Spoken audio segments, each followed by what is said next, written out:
Bismillahirrahmanirrahim. Assalamualaikum warahmatullahi wabarakatuh. Pemirsa gapai kemuliaan yang dirahmati Allah, Islam bukanlah agama yang mematikan pikiran, tapi justru mendorong umatnya untuk menggunakan akal sehat dalam memahami kebenaran agama. Dalam banyak ayat Quran, Allah mengajak kita untuk menggunakan akal, mengkaji ciptaannya dan menarik pelajaran dari setiap peristiwa, agar tidak terjebak pada taklid semata dan dapat menghindari sesuatu yang bertentangan dengan tauhid kepadanya. Nah, pemirsa, selama 45 menit ke depan, insya Allah kita akan mengulas tuntas sebuah tema yang akan mengajak kita untuk menyadari betapa pentingnya peran akal dalam menjalani agama ini. Semoga dari pembahasan ini kita termasuk orang-orang yang tidak beragama hanya karena kebiasaan atau keturunan, tapi juga dengan ilmu dan kesadaran yang hidup dan semakin terarah menuju ridha Allah yang kekal. Amin ya rabbal alamin. Dan seperti biasa, saya tidak sendirian, sudah hadir bersama saya di studio ada gurunda dan juga ayahanda kesayangan kita semua, Kiai Haji Haris Sakam. Assalamualaikum Ayah. Waalaikumsalam warahmatullahi wabarakatuh. Apa kabar? Alhamdulillah. Masya sehat, Allah. afiat, ya. Kita lumayan agak lama tidak berjumpa karena memang Kiai Haris ini kebetulan baru pulang juga dari Aqsa ya Pak Kiai ya. Iya betul. Masya Allah, nanti kita mungkin bisa membahas ya bagaimana, nanti mungkin ya ini titipan tema sebenarnya. Kita bisa membahas bagaimana mungkin suasana di sana, bagaimana juga kita menumbuhkan kerinduan untuk datang ke sana ya Pak Kiai ya. Oh harus, harus. Jadi tidak sempurna ketika orang cuma haji, cuma umroh berulang-ulang tanpa datang ke Aqsa. Karena itu memang titipan betul. Ya, yang dititipkan oleh Rasulullah SAW. Jadi mudah-mudahan nanti kita bisa mengikuti jejaknya Pak Kiai ya. Kita Insya Allah berikan kesempatan, Allah berikan rezeki supaya kita bisa bersujud di Masjidil Aqsa. Amin ya rabbal alamin. Baik. Sekedar intermezzo ya tadi Pak Kiai ya, tapi bahasan kita kali ini sangat menarik berkaitan juga dengan peran akal dalam beragama. Pak Kiai, kalau kemudian kita bicara soal Quran dan juga akal, sebenarnya saya mengatakan bahwa Al-Quran ini adalah kitab suci yang senantiasa dan banyak kita temukan ayat-ayat dalam Al-Quran yang mengajak manusia untuk berpikir. Bagaimana kemudian Quran itu mendudukkan atau mendorong manusia untuk selalu berpikir dalam setiap melihat ciptaan Allah misalnya, atau dalam merenungi setiap fase kehidupan. Tafadhol Pak Kiai. Ya, bismillah walhamdulillah wassalatu wassalamu ala rasulillah. Amma ba'du, Mbak Mila dan para pemirsa, tidak sempurna seseorang beragama ketika dia tidak melibatkan akalnya. Jadi ad-dinu huwal akal. Agama itu ya berakal. Artinya keseluruhan aspek, kecuali pada hal-hal tertentu saja yang bersifat ubudiyah yang tidak perlu menggunakan rasio. Tetapi dominasi 90% agama itu ad-dinu huwal akal. Beragama itu harus dengan akal. Bahkan kalau kita lihat runtutan Al-Quran yang belum memperinci, maka nanti diperinci oleh Al-Hadis. Hadis Nabi itu salah satu untuk dinyatakan hadis itu sahih, salah satunya tidak boleh bertentangan dengan akal. Jadi kalau ada hadis, dikatakan ini hadis Rasulullah, tetapi matannya itu bertentangan dengan rasio, pasti hadis ini dhaif. Nah, jadi betapa penting peran akal di dalam beragama. Bahkan dalam memahami Al-Quran pun harus dengan akal. Ya. Afala yatadabbarunal Qur'an. Mengapa mereka tidak memikirkan Al-Quran? Am ala qulubihim aqfaluha. Apakah dalam hati mereka itu ada gembok yang menguncinya? Jadi nggak boleh membuka Al-Quran itu tekstual. Nggak boleh cuma melihat dalam arti ya translator bahasa saja. Tetapi harus masuk ke dalamnya dalam sebuah pemahaman secara tafsiriyah itu harus, dan itu menjadi ukuran keberagamaan. Oke, jadi sebenarnya agama Islam adalah agama yang Masya Allah ya selalu mengedepankan akal. Betul. Jadi mengajak manusia itu untuk selalu berpikir.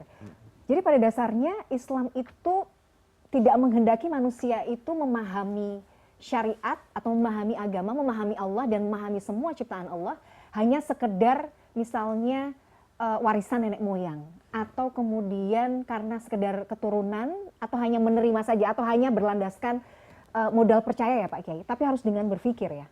Harus. Jadi doktrin-doktrin dalam Al-Quran, dalam Al-Hadis itu dibuka pintunya untuk diteliti. Berbeda dengan ada satu sekte, satu pemahaman dalam agama tertentu yang dogma-dogma itu dipahaminya menjadi sesuatu yang sakral. Enggak, di dalam Islam itu ya doktrin, dogma kalau itu bisa dipahamkan semacam itu, tapi dia tetap pintunya dibuka. Kenapa ditetapkannya semacam itu? Jadi tidak ada yang harus disikapi dengan jumud, dengan statis, dengan tidak menggunakan rasio. Itu konsep jumud itu ditentang dalam Islam, tidak boleh. Ya. Oke, Pak Kiai. Tapi kalau bicara akal, kita kan sebagai makhluk ciptaan Allah punya limitasi, punya batasan. Artinya seberapa jauh kemudian Allah menghendaki kita untuk memahami alam semesta, memahami ciptaannya, memahami agama kita dengan akal, tapi sebenarnya di sisi lain kan akal kita juga terbatas. Ya, bahkan seorang nabi, seorang pendakwah ketika dia menyampaikan ayat Al-Quran, menyampaikan dakwah-dakwah ala qadri ukulihim, berdasarkan level, tingkatan akal yang menjadi audiens, yang jadi mad'u, yang menjadi medan dakwah itu harus diukur dulu, dibuat sebuah parameter dalam kadar yang semacam mana. Bahkan dalam metode dakwah, salah satu keberhasilan pendakwah itu manakala dia tahu persis siapa mad'unya, audiensinya itu pada level yang mana, maka dia bisa menerapkan itu. Itu juga sebenarnya belum melakukan sesuatu, tapi dia sudah berpikir. Ya, dia belum ceramah, tetapi dia sudah menggunakan akalnya. Ini sebenarnya yang saya ajak bicara itu siapa? Betul. Maka ya metode, pilihan bahasa dan lain sebagainya sudah disesuaikan itu. Jadi betapa pentingnya. Orang nggak bisa cuma berdawat, yang penting saya sampaikan hadis, saya sampaikan dalil-dalil, nggak bisa begitu. Dia bisa jadi gagal dengan dia tidak memahami siapa audiens yang hendak mendengarkannya. Dan Pak Kiai, apa kemudian dampaknya ketika kita sebagai manusia, sebagai hamba Allah ya, sebagai seorang muslim, kemudian tidak menggunakan akal kita dalam menyikapi itu tadi ya, dalam mungkin memahami Quran, dalam mungkin bersikap, berakhlak setiap hari, akan seperti apa kira-kira Pak Kiai? Ya, ada sebuah ilustrasi dalam ayat kemudian disempurnakan dalam tafsir itu. Atamuruna an-nasa bil birri wa tansawna anfusakum. Mengapa kau mengajak orang untuk berbuat baik sementara kau lupa terhadap dirimu? Watatlunal kitaba afala ta'qilun, dan kau ajarkan kepada mereka Alkitab, Al-Quran, tapi kau tidak mau memikirkannya gitu loh. Jadi menyampaikan secara tekstual saja. Ini kelompok kajian-kajian tekstual juga sebenarnya nggak boleh puas dengan kajian ini. Harus memahami secara jelas dalam kajian tafsir. Kenapa tidak boleh? Karena nanti terjadi kebuntuan. Dan pada saat dia buntu, dia tidak mampu memahaminya dan tidak mau bertanya, maka dia akan mudah diintervensi oleh setan. Nah, pada saat itulah kalau sejarah tentang orang mengaku dirinya wali, mengaku dirinya nabi, mengaku dirinya rasul itu salah satu sebabnya itu pada saat dia tidak mau bertanya, ketika otaknya sudah tumpul memahami satu ayat dan dia tidak mau bertanya kepada orang yang ar-rasikhuna fil ilmi, orang-orang yang lebih tinggi. Paham. Jadi bahaya benar. Betul. Kalau dia tidak ya menggunakan akalnya dan ketika dia buntu tidak mau bertanya. Jadi bahkan ada sebuah kalimat al-isnadu minad-din. Sanad keguruan itu termasuk di antara agama. Jadi dia tidak dianggap beragama kalau dia tidak mau belajar. Oke, ilmu ya iya. kepada gurunya itu. Masya Allah. Menarik sekali pembahasan kita Pak Kiai, tapi kita harus jeda dulu. Pemirsa jangan kemana-mana, Gapai Kemuliaan masih akan kembali sesaat lagi, tetaplah bersama kami.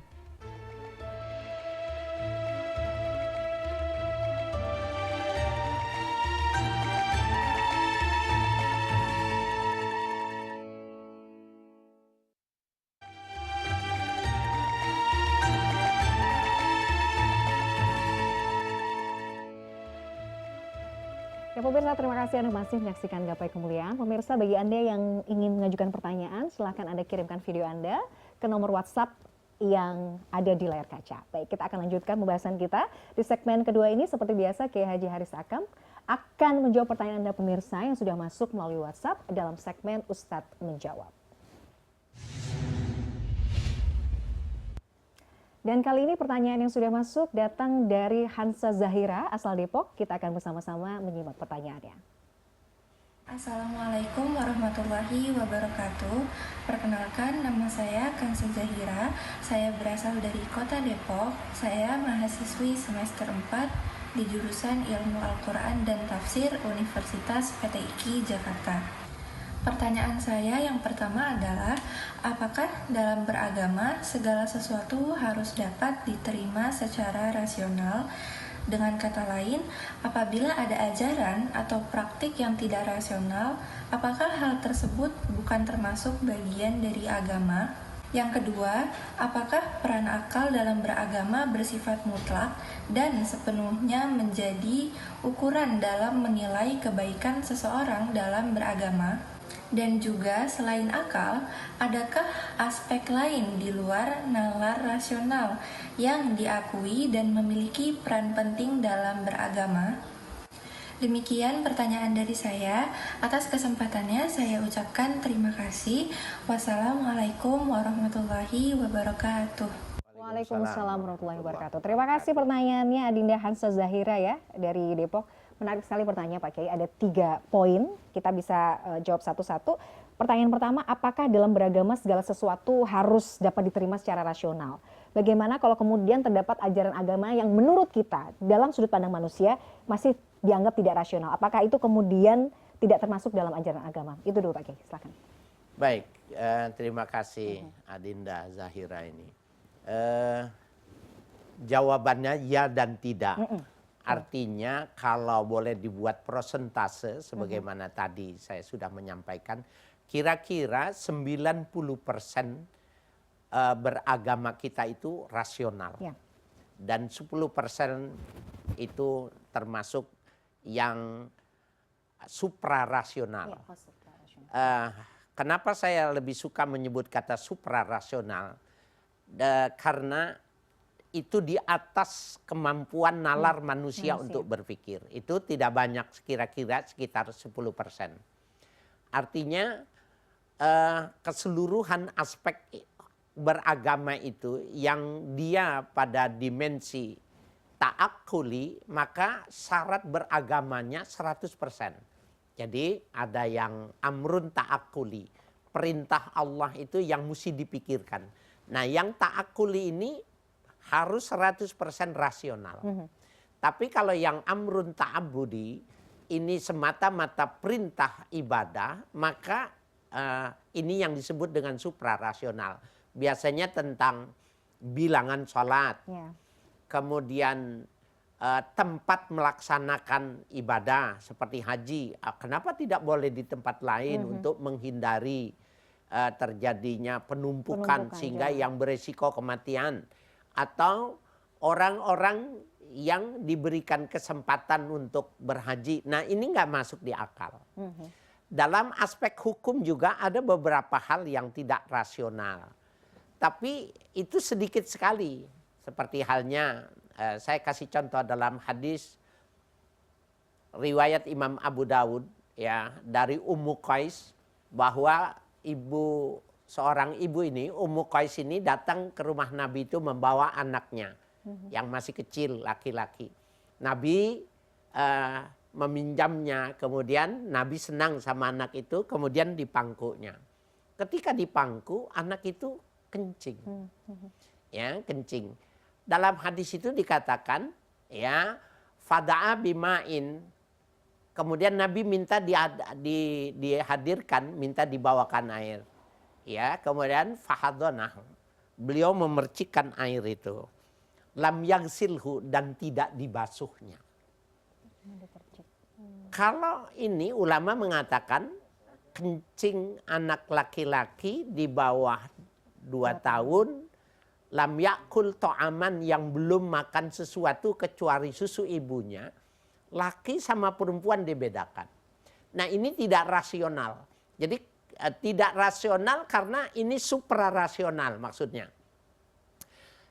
Suatu saat mungkin akan ada ahli biologi yang meneliti apakah benar secara anatomis bayi laki dengan bayi perempuan itu berbeda secara anatomis sehingga limbah yang keluar juga kedudukannya sama.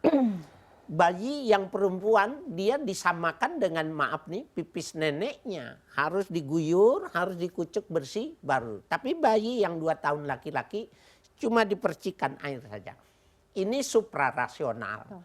Sekarang. Tetapi pada saatnya nanti dia akan dibuktikan secara ilmiah. Secara ilmiah, betul. Seperti halnya, kenapa laki-laki nggak boleh pakai emas, perempuan boleh. Dulu kan kita berpikirnya dulu tidak ada penjelasannya, gitu ya, betul. Diskriminatif, Diskriminatif, gitu. betul. Tetapi Allah membukakan pintu itu lewat ilmu pengetahuan bahwa laki-laki rentan kalau menggunakan emas terus berjam-jam, apalagi dalam jumlah yang lama, yang sangat beresiko terhadap impact penyakit-penyakit keras. Betul. Tapi wanita tidak. Kenapa? Karena dia ada menstruasi yang sehingga setiap bulan itu limbah pengaruhnya itu akan dihilangkan. Nah, itu bisa jadi suprarasional sekarang. Tetapi pada masanya dia akan disebutnya rasional, bahkan ilmiah, bukan bisa cuma rasional. Ya. Oke. Misalnya kebiasaan bahwa sunnah Rasulullah adalah ketika misalnya kita minum harus duduk. Gitu kan Pak Kiai. Dulu kenapa kalau minum aja ya, kalau berdiri. Ternyata memang secara kesehatan, secara medis dibuktikan bahwa dengan duduk itu penyerapan air oleh tubuh juga semakin bagus gitu. Lebih bagus ya. Dan dia tidak mengundang untuk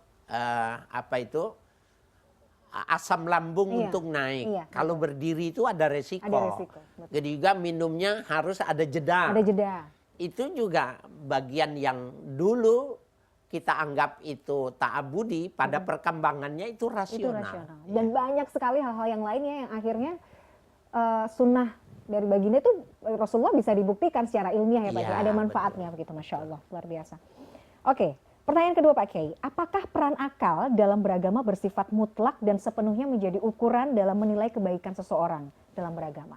Ya, kalau hal-hal yang sifatnya ta'akuli mutlak. Tetapi yang hal-hal yang sifatnya ta'abudi memang akal harus ditundukkan oleh agama. Seperti kenapa jumlah rakaat tidak sama. Ya, subuh itu apakah karena masih ngantuk sehingga cuma 2 rakaat gitu. Nah itu nggak bisa dirasiokan. Kenapa Nabi ya diperintahkan untuk berhajinya itu di Mekah? Ya, kan apakah nggak boleh? Seperti ada pemahaman haji yang di India umpamanya. Ya, ada kelompok-kelompok tertentu hajinya itu di Jawa Barat mamanya. Ada yang di Sulawesi Selatan kan ada ya Sulawesi. Nah, itu juga termasuk amrun ta'abudi yang nggak perlu dipikirkan karena itu Allah sudah memberikan sebuah pemahaman itu termasuk dimensi ta'abudi. Walaupun bisa jadi nanti suatu saat orang akan memikirkan rasional. Bisa dirasionalisasi. Ya, rasionalisasi kalau ternyata harus dilakukannya di kota Mekah. Iya, Masya Allah ya. Jadi agama Islam itu membuat kita tuh senantiasa berpikir sebenarnya Pak Kiai. Ya, karena sebenarnya Allah itu kan menciptakan sesuatu dengan kebijaksanaannya Allah ya Pak Kiai ya. Ya. Dan tidak pernah ada yang sia-sia. Selalu yang diciptakan Allah tuh kebaikan. Jadi sebenarnya kalau kita mau berpikir, selalu ada hikmah ya, selalu ada hikmah penciptaan yang kemudian Allah. Ya, ini untuk menjawab pertanyaan Mbak Mila ini, ada perkataan pendapat dari Abul Hasan Al-Asy'ari. Beliau mengatakan al-aqlu huwal ilmu. Berakal itu standarnya itu ilmu. Ya, sehingga dalam bahasa aqaltu wa ma alimtu. Aku berakal tapi aku tidak memikirkannya. Wa alimtu wa ma aqaltu. Aku berilmu tapi tidak memikirkannya. Jadi kalau dia memiliki akal yang sempurna, maka kesempurnaannya itu ketika dia berilmu. Nah, baru pada saat itu dia disebut dengan alim. Jadi orang alim itu yang tingkat kecerdasannya sempurna dan belajarnya mumpuni. Gitu. Jadi nggak bisa ada kecerdasan yang tanpa belajar itu tidak ada. Ya, jadi mohon maaf para pemirsa, tidak ada kecerdasan yang tanpa belajar. Justru dia disebut cerdas itu ketika bergandengan antara akal dengan ilmu pengetahuan. Itu beragama seperti itu. Beragama yang sempurna itu seperti itu ya Pak Iya, Kiai? betul. Iya, Masya Allah, luar biasa. Menarik.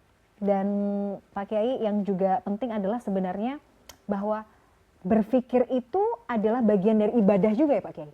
Iya. Atafakkuru sa'atan khairun min sab'ina raka'atin. Berpikir sesaat tentang kebesaran Allah, pahalanya lebih besar ketimbang 70 rakaat yang dilakukan oleh seseorang.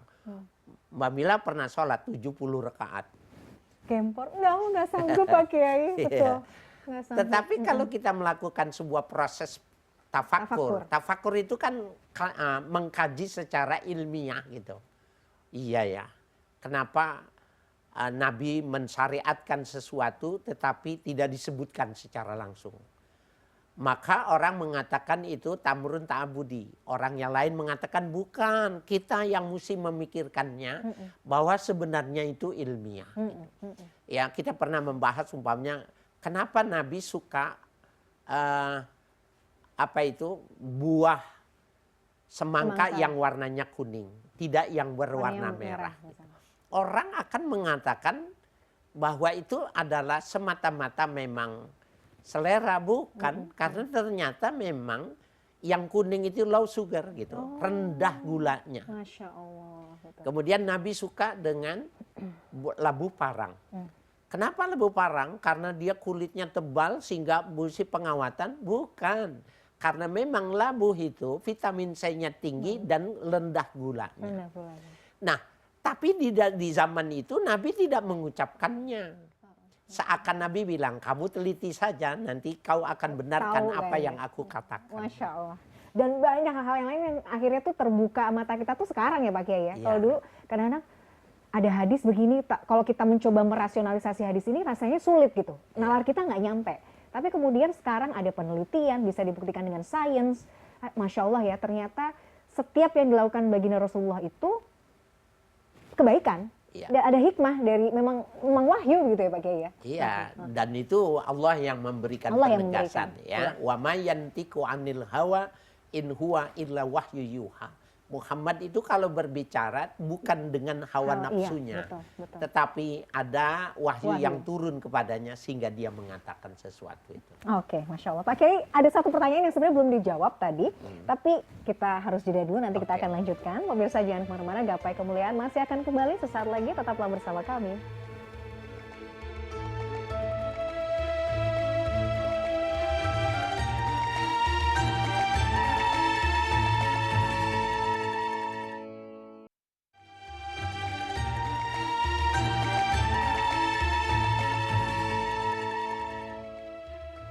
Ya pemirsa, terima kasih Anda masih menyaksikan Gapai Kemuliaan dalam episode Peran Akal dalam Beragama. Tadi Pak Kiai masih ada satu pertanyaan dari Adinda Hansa yang mungkin perlu dijawab juga. Pertanyaan ketiga, selain akal adakah aspek lain di luar nalar rasional yang diakui dan memiliki peran penting dalam beragama? Ya, di luar dari pembekalan pada manusia berupa akal, agama, menjadi kasih sayang Allah, ada yang disebut dengan ilham. Ilham itu pada hal-hal tertentu, pada hari, pada waktu-waktu tertentu Allah memberikan ilham. Pada saat kita ingin menentukan sesuatu, maka pada saat itu kita bingung mengatasinya, kita sudah menggunakan akal kita tapi mentok. Nah, pada saat kita mentok maka bilang, ya Allah, la aqdiru ala syai', saya tidak mampu dalam urusan ini. Maka dia diam, kemudian ditimbulkan oleh ilham. Itu ilham itu yang memelihara ilham semacam itu, mengerti bahwa itu adalah ilham dari Allah itu dia adalah pelengkap dari akal. Ya, pelengkap dari akal. Jadi kalau adakah dimensi lain selain akal yang bisa mempengaruhi bagusnya seseorang beragama, ya adalah ilham. Apakah ilham perlu diminta, Pak Kiai? Apakah ilham itu harus diminta? Boleh diminta. Ya, ada itu doa yang biasa kita dengar di masjid, di taklim ya. Wa ilhamal malaikatil mukarrabin. Ya Allah, berikanlah ilhamnya malaikat-malaikat yang dekat kepadamu. Itu permintaan yang semacam itu tidak dianggap berlebihan. Artinya normal ketika dia mengetahui sepintar-pintarnya manusia juga ada batasnya. Pada saat limit yang sudah tidak bisa dikembangkan secara rasio, maka ada ilham yang bisa menaikkan dia lebih tinggi lagi. Boleh diminta. Dan ilham itu bisa jadi itu tadi ya, respon juga dari ketika kita berpikir, ya kan, kita berpikir, kemudian itu tadi kita merasa kita tahu sebagai manusia kita punya limitasi, tapi kemudian ketika kita minta sama Allah, Allah berikan ilhamnya, itu tuh memang ya begitulah gitu ya. Jadi sempurna gitu ya Pak Kiai seolah-olah ya. Memang harus dua dimensi. Iya. Dia harus memaksimalkan rasio dan dia meminta. Misalnya. Baru pada saat itu ilham. Ada pernah yang bertanya dulu di Gapai ini, kemuliaan ini, apakah tugas malaikat Jibril sudah selesai karena Nabi Muhammad sudah paripurna? Jawabannya tidak. Dia bertugas menyampaikan ilham. Fa'alhamaha fujuraha wa taqwaha. Itu tugas malaikat Jibril sampai hari kiamat. Kapan? Bila seseorang itu pada dua ujung dari ketidakmampuan batasnya dan dia minta pertolongan Allah dengan ilhamnya untuk lebih naik, lebih tinggi. Maka ilham peran di situ. Jadi, Masya Allah ya, itu tuh membuat, sejujurnya pembahasan ini tuh membuat saya tenang Pak Kiai. Artinya begini, Allah tuh memberikan kita hardware, otak kita ini, kemudian, tapi di sisi lain Allah memberikan softwarenya juga. Jadi kemampuan hati untuk meminta ilham gitu ya, misalnya. Karena itu tadi, manusia tuh kemampuannya sangat terbatas, kita kadang misalnya lagi mikir, aduh nggak tahu nih ujungnya akan seperti apa. Tapi dengan kebijaksanaannya Allah mengilhamkan ya, jawaban yang bisa mungkin menenangkan hati dan pikiran. Dengan kita meminta itu sebenarnya kita membuat hati kita tenang kan Mbak Kiai? Iya, ada jawabannya dalam sebuah hadis sahih. Saya membacanya di dalam tafsir Al-Qurtubi itu. Asyaddun nasi yaumal qiyamah. Seburuk-buruknya manusia nanti di hari kiamat itu, as-summul bukmul ladzi la ya'qilun. Orang yang ketika lahir dia tidak punya telinga dan tidak bisa berbicara, layak kilun dan dia tidak berpikir. Kalau begitu orang yang cacat tunarungu itu menjadi orang asadun nas, bukan. Ini tidak tekstual. Dia punya telinga tapi tidak dimanfaatkan.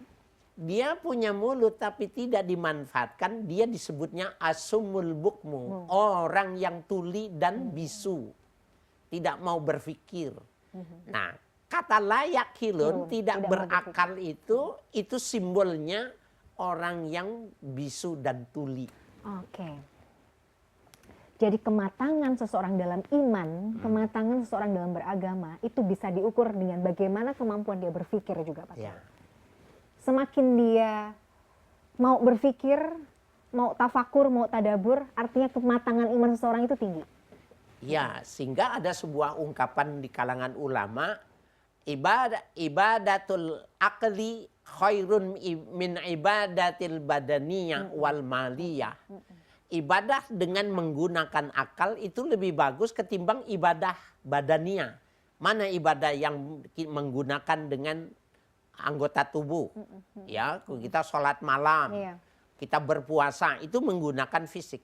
Atau menggunakan maliyah seperti zakat. Orang pergi Sedekah. haji itu maliyah badaniyah. Sama orang yang kelihatannya diam, tenang. Kelihatannya orang sedang memikirkan sesuatu. Padahal dia sedang tafakur, pahalanya lebih besar orang itu.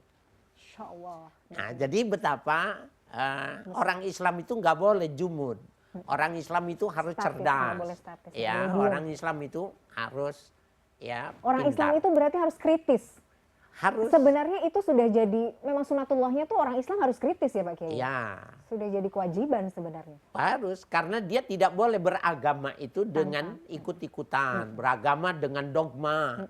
Ya, nggak boleh. Oke. Dia harus memahami itu, oh iya, layak kalau saya melakukan ibadah. Oh, Masya Allah. Duh, jadi potensi pahala itu kan tidak hanya dari amaliyah badaniyah tadi ya Pak Kiai. Iya. Tapi bagaimana akliyah tadi itu bisa jadi justru yang kita harus mulai ya, harus biasakan juga ya Pak Kiai ya. Harus dibiasakan. Dan coba deh, kalau kan yang sederhana tuh begini Mbak Mila. Kalau kita makan, perintahnya itu kan baca basmalah. Iya. Coba tambahin, jangan baca basmalah. Tapi kita tanya, kenapa saya mesti baca basmalah? Oh, iya. Maka hari itu kita sudah nambah satu ilmu lagi yang mesti kita cari. Apa sih keuntungannya orang baca basmalah? Ya, walaupun ini episodenya yang lalu ya, baru tayang kemarin itu ya, rahasia basmalah gitu. Walaupun gitu. Nah, kita akan cari lagi mana YouTube yang membahas gapai kemuliaan tentang rahasia basmalah. Nah, itu dia tuh makannya dengan makan kemarin berbeda. Bobot.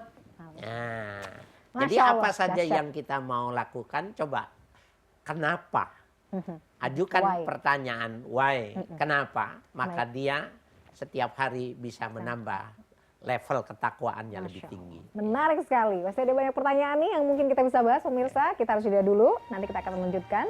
Jangan kemana-mana. Gapai Kemuliaan masih akan kembali sesaat lagi.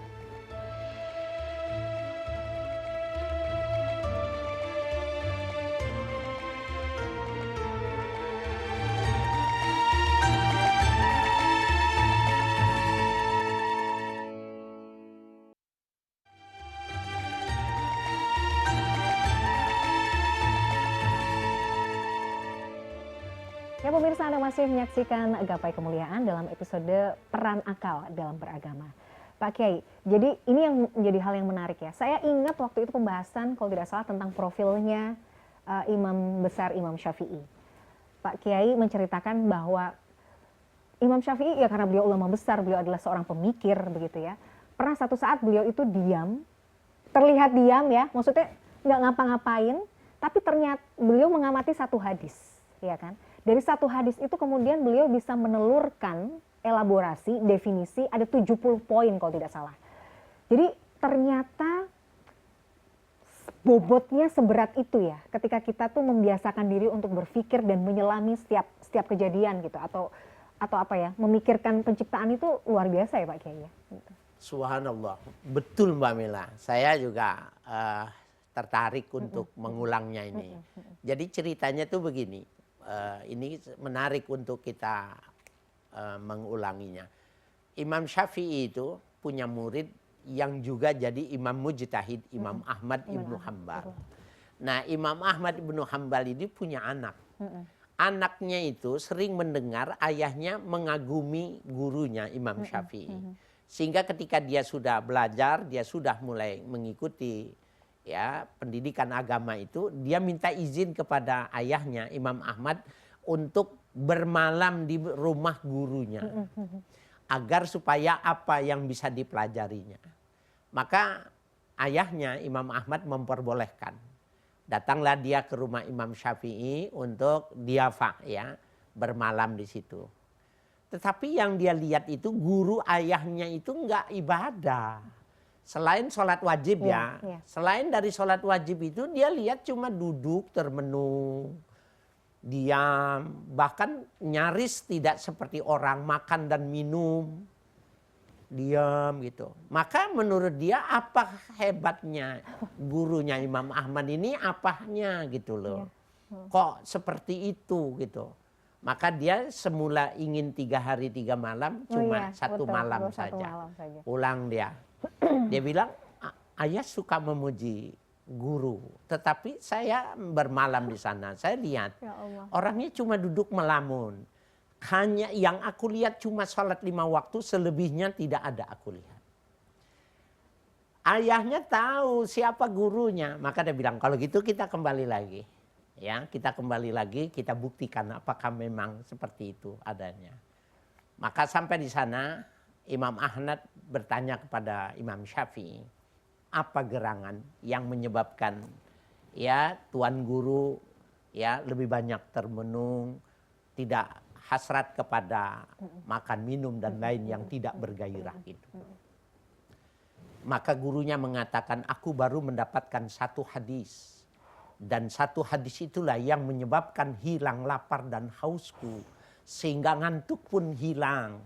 Dari lantaran sudah 70 hukum yang aku gali dari hadis itu, ternyata yambo sumber mata air itu masih keluar saja. Itulah yang aku merasakan luar biasa ilmu pengetahuan itu.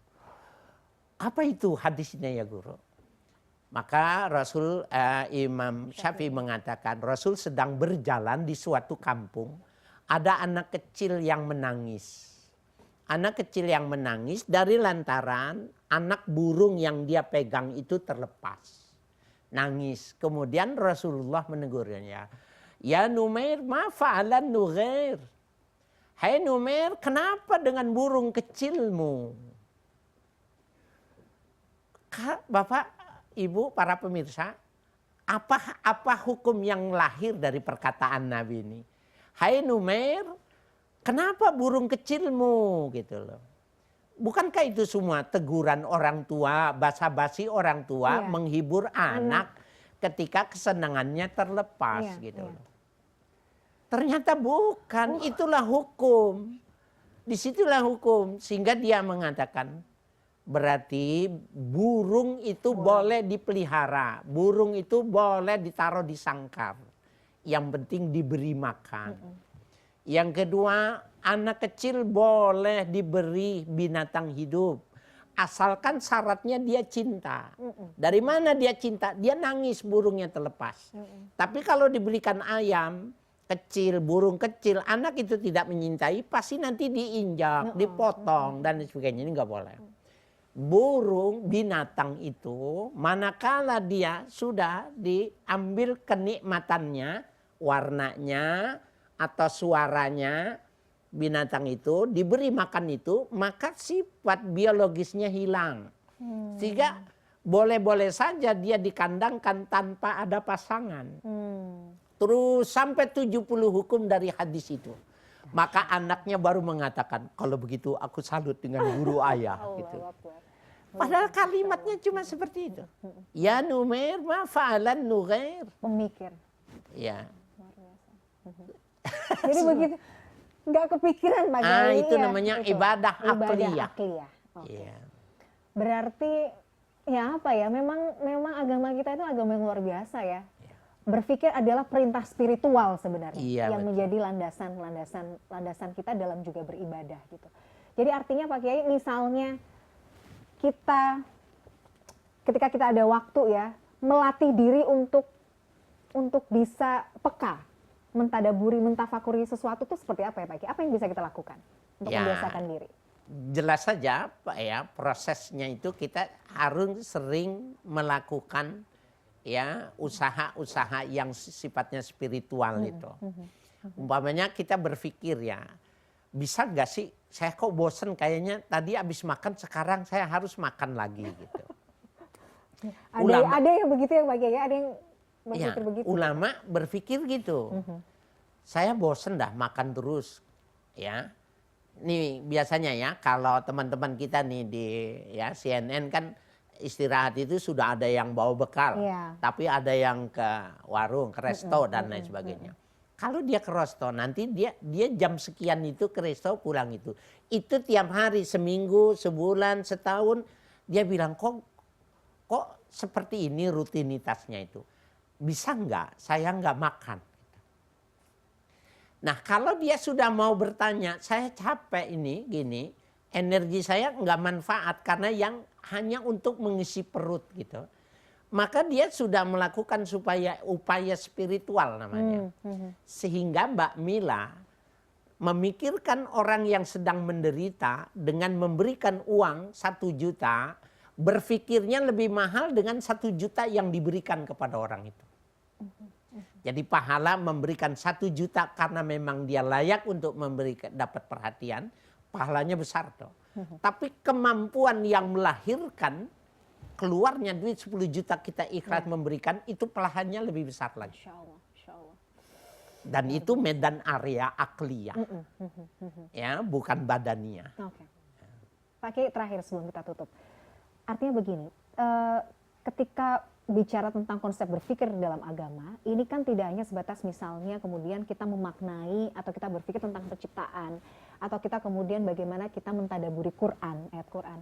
Tapi ketika, kan ada banyak juga ya, dalam hadis-hadis juga disebutkan bahwa sebenarnya konsep berpikir itu juga sangat berkaitan dengan bagaimana kita memikirkan konsekuensi terhadap sesuatu yang kita lakukan.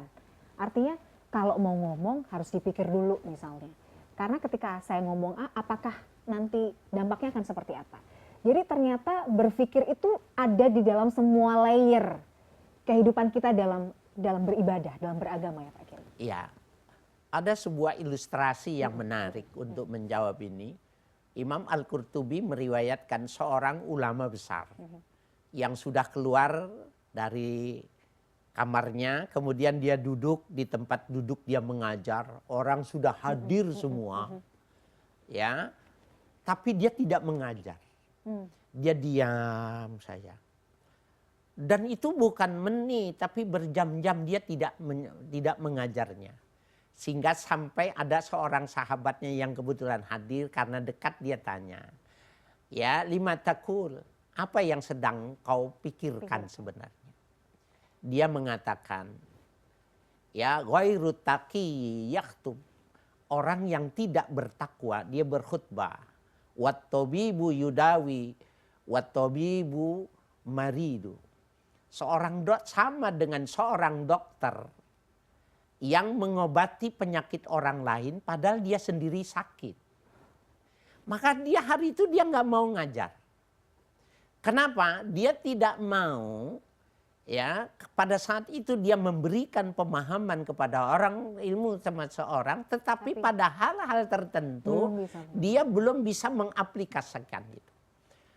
Itu ulama besar. Nah, jadi jangan mengatakan sesuatu, bila sesuatu itu pertama resikonya apa. Jadi kita para pemirsa nggak boleh mengatakan dulu baru berpikir resikonya, nggak boleh. Pikirkan dulu. Kalau saya mengatakan ini, ada baiknya tidak, ada resiko buruknya apa tidak. Kalau tidak bisa ini, tidak bisa tercapai, falyaskut, hendaknya dia diam. Itu tadi yang dilakukan oleh ulama, diamnya lebih intelektual, lebih bagus ketimbang hari itu dia menyatakan sesuatu, tetapi tidak ada pada dirinya. Masya Allah. Duh, kalau mendengar kisah dari ulama-ulama besar tuh rasanya ya Allah gitu ya, level keimanannya kecil tuh ya kita tuh jadi kecil kayaknya. Oh, kalau Pak Kiai mah luar biasa ya. Saya masih ya Allah gitu, masih PR-nya masih banyak. Jadi memperbaiki diri itu setiap saat, setiap detik ya Pak Kiai. Jadi luar biasa. Pak Kiai, terima kasih ilmunya hari ini. Luar biasa, ada banyak pencerahan, sangat menggugah pembahasannya buat saya pribadi Pak Kiai. Jadi sejujurnya buat saya pribadi adalah bagaimana membiasakan diri untuk senantiasa melihat tuh jangan hanya sekedar bungkusnya, tapi berpikir why-nya tadi itu. Kenapa Allah memberikan ini, apa hikmah dalam setiap kejadian dalam hidup itu.